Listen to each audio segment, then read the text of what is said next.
Welcome to Evoke Greatness.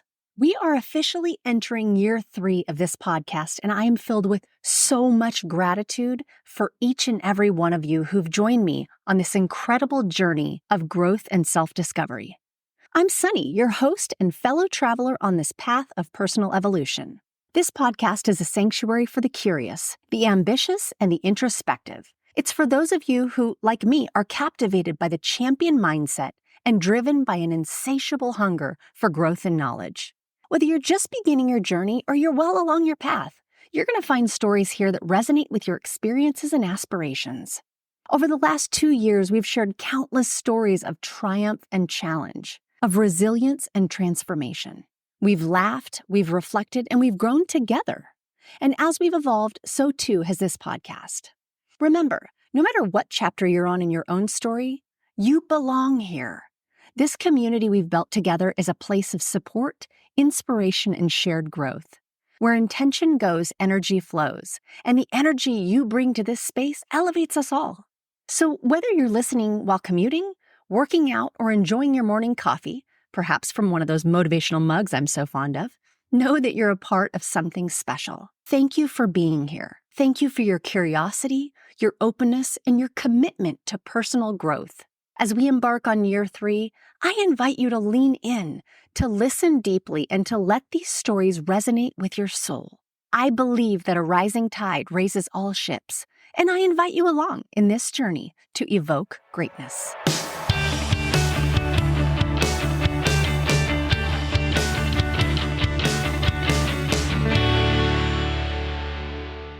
Welcome back to part 2 with my guest, Dr. Lisa Orbe-Austin. In this episode, we're going to talk through navigating senior leadership roles while maintaining work-life integration, setting and modeling healthy boundaries, creating psychological safety in workplace cultures, and preparing the next generation of leaders. And if you haven't yet, make sure to go back and listen to part 1, where we deep dive how much success often looks different than we initially imagine, the fact that leadership comes in many authentic forms and there isn't one right way to lead, that impostor syndrome can significantly impact how we develop our teams, and the way that as leaders we share our struggles can actually free others to acknowledge and overcome their own. I hope you've enjoyed it so far. Let's go ahead and hop into it. The women in our audience are often juggling high-stakes leadership roles with managing full lives outside of work. How have you seen top performers shift their perspective on that, air quotes, having it all, and what that means, particularly as they gain more influence and responsibility? Yeah, I think I often hear this from people who are like middle management, but they're like, who, recently, either gotten married or thinking about starting a family. And they've often said to me, I don't want to grow in my career because growing in my career means more. Like I'll have to spend more time, more this, more that. And I don't think I can do both. And I think what is so important for us as women, as we kind of grow in our careers, is recognizing that if we take up our power and we choose the right environments, we can work normal hours and be senior and do what we need to do. And still, like, I was just talking to someone today who's like a president of an organization, and she was saying, I start my morning off and I work out, and I tell my direct reports, like, I don't talk to anyone during that time. I compromise with no one. Like, I pick up my son at a certain hour and nobody talks to me. So she's taken up her power so that her life can be balanced. And I think you have to think about, with more responsibility doesn't necessarily come more hours. It just means sort of learning to work in a way that your life fits into your work life and modeling that for other women, because we'll never survive in this workplace that was built for men if we work like men. We have to work in the context of how our lives fit, and so I do think it's so important. Boundaries are important. Not overworking is important. Try not to prove yourself is important. Really just taking up your competence and your power and really using it to kind of craft the life and the career you want to craft. And, I've seen it time and time again. You can have a normal life, and you can, raise a family, and you can have really senior, positions. I see it all the time in my practice, all the time. But it's not typical, and you do carve out the pathway for others to do the same. Yeah, and that type of self-care and boundaries are what lead to us not only being physically healthy, but really strong and healthy mental health as well. Yeah. And that is so Yes. important because we can tip those scales the really wrong way. And not only does that erode our physical health, but our mental health as well. And I think we see probably a bigger struggle today, or maybe we're talking about it, shining a light on it more than ever. But you're right. When someone says, hey, it's not like unrealistic or to say, hey, during this period of time, this is my do not disturb time. I will holler at you as soon as I'm done here. But like establishing that boundary and then having Yeah. people respect that boundary, that's a really important relationship to have. Yeah. And I think it's, this leader that I was talking to this morning, one of the things she said to me was like, I tell my direct reports what my boundaries are. And then I ask them to tell me what their boundaries are, because she said the company is a building, but I represent the company and I'm going to try to get as much out of you as I can. And you have to let me know what your boundaries are, or I'll keep digging. I won't know that there are boundaries. And so I think it was such a beautiful way to kind of articulate the fact that, not only do you have to respect your own boundaries, but you have to respect other people's, and they will be different from yours. It won't be that you happen to match up your extra guys' schedules or pickup schedule. You'll have to accommodate it, but you also want yours accommodated. And so I think it's such an important way to think about setting boundaries and building culture around it. I think it's so important, but it's complicated. It's not simple, but I think, it is important, especially for women, to be able to have balance. And I do think you are absolutely right. I don't know if we're talking about mental health more in the workplace, or if there's just greater awareness, or if there's greater issues. But I am hearing this conversation like everywhere about, people's mental health suffering from the impact directly of work, and feeling like they don't even know what to do because they're seeing people deteriorate mental health wise, but they don't have the skills or the knowledge about how to handle it at the workplace. Yeah. And I love what you said about that reciprocal feedback, right? And sharing your boundaries and asking that of others. And I am new in a role. I just accepted a position as a CEO with a company just a couple weeks ago. And Congratulations. so That's so exciting. thank you. I say this because I want everybody to know, like, you can teach an old dog new tricks, right? We can change the way we lead and model an example, because as you said, that I'm working right now to get to know my team members. Yeah. What works for them, what doesn't. But I never thought about asking them, what are your boundaries? And so that is going to be a piece that I insert into my kind of get to know you side of things, because I Yeah. do want to know. I expect 150%, right? Now, Yes. is that possible all the time? No, it's not. I'm not going to be able to give 150% all the time. But when I share what my boundaries are, and then I actually ask for what theirs are, Yeah. we're exhibiting to people that their boundaries are important as well. And if we don't know Yes. them, how can we respect them? Absolutely. And that we're also saying, like, you don't have to get to a point where you need to set boundaries in order to tell me what they are. You can tell me them up front. And I think what she also said, which I thought was really helpful, is because nobody's been asked this question, a lot of them just looked at her and kind of was like, I don't know what to do with this. And she let them kind of go away and think about their boundaries and then come back and tell her also that these were kind of movable targets. Like if they changed, to let her know. So I do think like it's such a continuing, ongoing conversation, but I think such an important one to have healthier environments where there is psychological safety and people can protect their mental well-being and can have more than just a work life, can have a personal life. And so I'm all for teaching old dogs and old systems new tricks. So I love the idea that we could go around and do something different that would be better for ourselves and better for others. Yeah. And I would encourage, those who are seasoned leaders who have their routine, shake it up a little bit, throw in some things that shake it up a little bit and stretch your own self, stretch the way Yes. in which you lead and think outside of that normal box that sometimes gets comfortable. Think about Yeah. what's uncomfortable, again, like in the best possible way. But I think that would surprise sometimes the people around you, is when you're willing to look at something maybe with a little bit of a different lens. Absolutely. And I think, thinking about like that particular like lens that you want to open up, it can be really helpful. And I do really believe like it, I remember a supervisor once telling me this in my training, but he was like, never stop learning and never stop being uncomfortable that you don't know. And I thought it was such a good point and he's like, it doesn't have to be therapy or psychology. It could be like learning a new skill. But he's like, there's such a discomfort with learning a new skill. You always have to be in that discomfort, because as a therapist, you're asking someone to make changes. You have to understand how hard that is and what kind of effort they're putting into making changes because you're trying something new. I think the same is true for leaders. If you're asking them to do something for you or learn or stretch, you should also be learning, stretching, and understanding emotionally what that feels like. Yeah. Well, it's interesting because I heard this for years and I never fully understood it, working more in a kind of a team capacity and maybe mid and even senior level management. But when you get to that C-suite or that boardroom, there's a unique kind of loneliness that can come with being one of the few women there. What insights have you gained about building genuine connections and those support systems at that level, especially when vulnerability feels risky? Yeah. It's so true. I mean, I think, as the women that I work with get more senior, they do get lonelier. And I do think I'm often encouraging them, if they can't find support within the system, to find other opportunities to meet with senior leaders.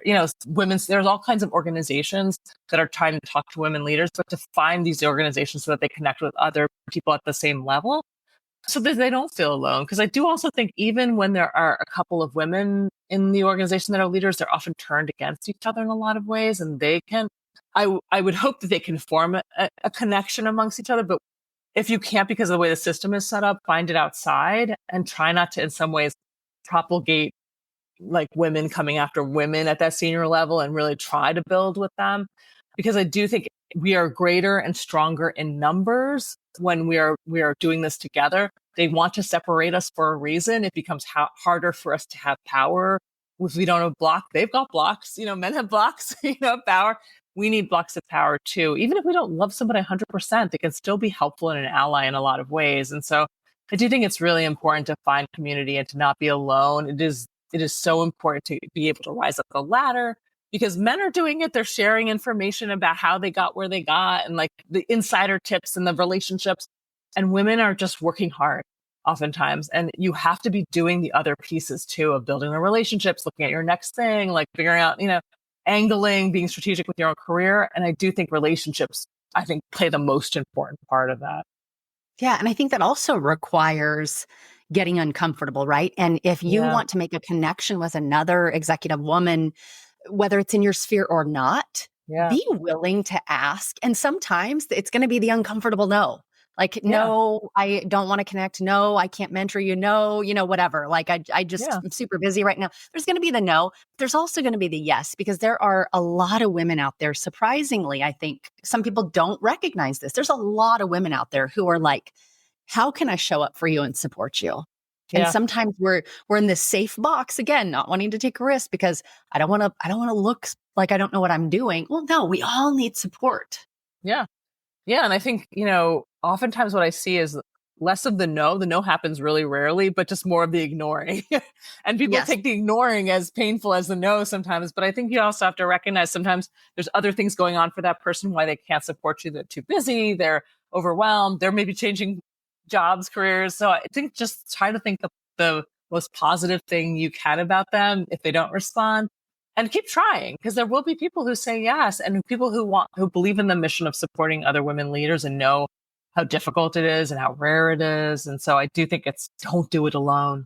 It kind of, Yeah. I think it does something to a person to be doing it alone. Yeah. You've observed that as women reach senior positions, their definition of success often undergoes a profound evolution. How do you guide leaders in rewriting their narrative of achievement, especially when they're blazing trails for the next generation or for those behind them? Yeah. I mean, I think, I'm very much really interested before the legacy and in what they want for themselves. And so I'm really thinking about like, and especially with imposter syndrome. So imposter syndrome has a very narrow definition of success, and it's been groomed in you over the years. So your parents had some idea, like your teachers had some idea, eventually some bosses had some idea. And what happens when you have imposter syndrome often is that you don't have an idea of what success means. It means whatever someone would be proud of you for doing, whatever they're recommending you for. And I think one of the things becomes super important is taking control of your own career and your own idea of what success means. Success may have nothing to do with money or title. It may have something to do with something else. And that is the thing you should aim toward then. And then I think you will create a legacy for the people who are like you and who have not had the opportunity yet to redefine the success for themselves. And so I do think it's really about really having a deep dive look at what does it mean for you. It may not have anything to do with career. It actually might have something specific to do with career. But I think it's really important to figure out what is my own definition separate from the people I've looked to for validation before. And it might be very different from what even they want from you. As women kind of progress into their careers, the most powerful women executives often speak of moments that they had to unlearn everything that they, like those preconceived notions that you had about leadership. Yeah. What do you think you have witnessed as a transformative shift in working with women who are senior and executive leaders, in them going through the process of kind of unpacking and unlearning some of those things that they had built so strongly in their minds? I mean, I think it really, when they're kind of doing the unpacking and thinking about sort of like how they want to lead that's different from how they were taught to lead, I think oftentimes they recognize the ways in which those other ways, while they seem universal, they seem like the only way to do things, were also negatively impactful on their own lives and careers and the people around them. And so I think what I experience from my leaders is that, they're looking for a better, gentler, kinder way to run an organization where people are not having to like become damaged as a result of their experience at the organization. It's not always easy because sometimes the organization itself is toxic and you're just trying to keep your team, you know, not toxic. But I think it's so important to them, I think, oftentimes to try things differently, to build relationships differently. And sometimes that comes with a lot of doubt from other leaders. Like, what are you doing over there? Like it's all like touchy feely over there. Why do you care what's happening with your direct reports? And so I do think that like it does often receive a lot of criticism, especially from people holding these traditional stances. But I don't think you're aiming toward getting approval from them. You're aiming toward figuring out like whatever your goal is, whether it's to create a cohesive team, whether it's to kind of make sure that you have a team that, values the work, values being there with you. But, so it depends on what your goals are. But I don't often think that the women that I work with want to replicate model that often didn't, that they may have survived it, but it wasn't meant for them and they didn't necessarily holistically benefit from it. Yeah, that's an important word though. They were surviving in that space, but is that is that the environment in which you want to create for others, right? And shedding some of those limiting beliefs or those limitations that we put on ourselves, again, so that the environment thrives, not just us, not just our team, but that we're really promoting that. Yeah, exactly. And there's some place for people to see something different that works, Right. Well, you have something coming up in February, something really exciting. You've got your next book, Your Child's Greatness. Tell us a little bit about it and what was the intent of writing it? Yeah. So imposter syndrome begins in childhood. It begins with the expectations and the kind of ideas around success and failure that we're raised with. And so to target this early so that people don't develop it, we always thought about developing a book on parenting and things that we want to kind of push and support and things that we may want to change and alter. And so this book was really about that, is about sort of things that you need to consider around your child's development, around, issues of perfectionism and issues of like performance anxiety and like all of these different themes that relate specifically to imposter syndrome and how to approach them in a bit of a different manner so they don't develop these experiences. And I think we always had this thought, but when we go out and do talks at organizations to leaders, oftentimes they would often ask about their kids. It was really interesting. And I would be like, that is so interesting. Like their kid isn't even here. Like, but they would think about their kids and they would ask like, how do I prevent this? Or I see this developing in my child. How can I, work on stopping it? Because also it can be transgenerational. So if you struggle with imposter syndrome, in essence, you're modeling that for your children.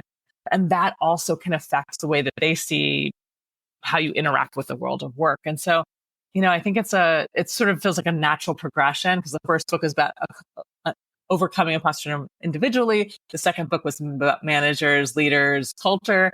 And this book is about sort of for children. And so I feel like this is sort of like, for me, it's like the full rounded work that I wanted to do on it. I love that. And I look forward to it. I will definitely be grabbing a copy. I encourage everyone else to as well. It's going to be out February 11th.